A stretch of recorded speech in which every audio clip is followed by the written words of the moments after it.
Okay, so Clara has flopped her tail down and it's hit the raft's front end, causing it to flip up and over like a catapult, flinging Poppy into the air. As she flew, she spread her legs wide, landing in the water on her belly with a splat. Stunned, she lay face down in the water. It was the vine, still around her neck, which kept her from drowning.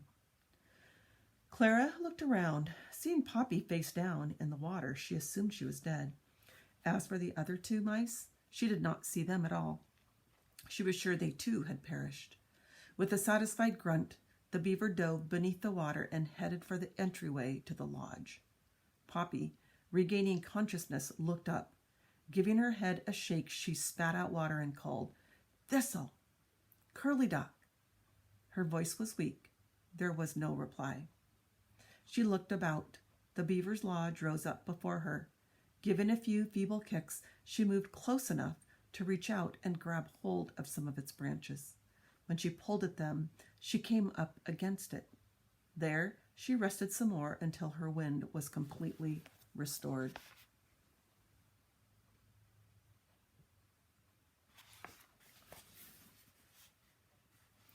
Only then did she crawl out of the water and onto the lodge. Turning, she gazed back over the pond.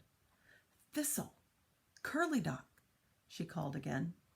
She thought she heard an answering cry, but when it did not repeat itself, she was sure her young friends had drowned. Drenched and forlorn, Poppy sat down, toying with her circle of vine by her side.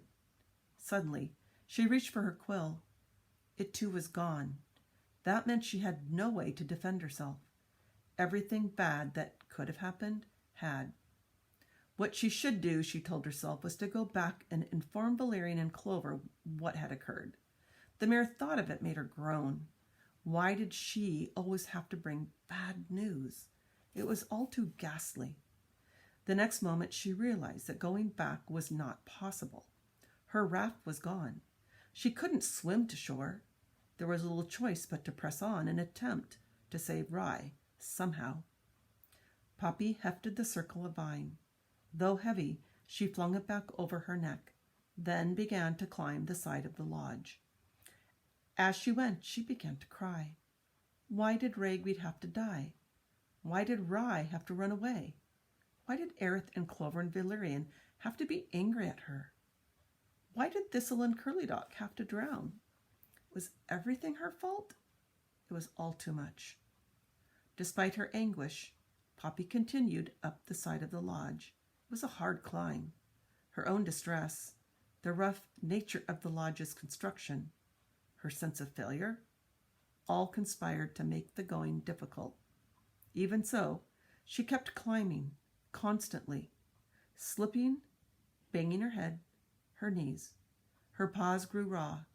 More than once she had to stop and regain her breath, as well as her composure. But up she went, crawling on, over, under, and around twigs, and logs, and sticks, all the while slipping and sliding over mud that stuck to her like glue. Sometimes the agony of it all made her whimper. And then, when she finally reached the top, she could not find the vent hole.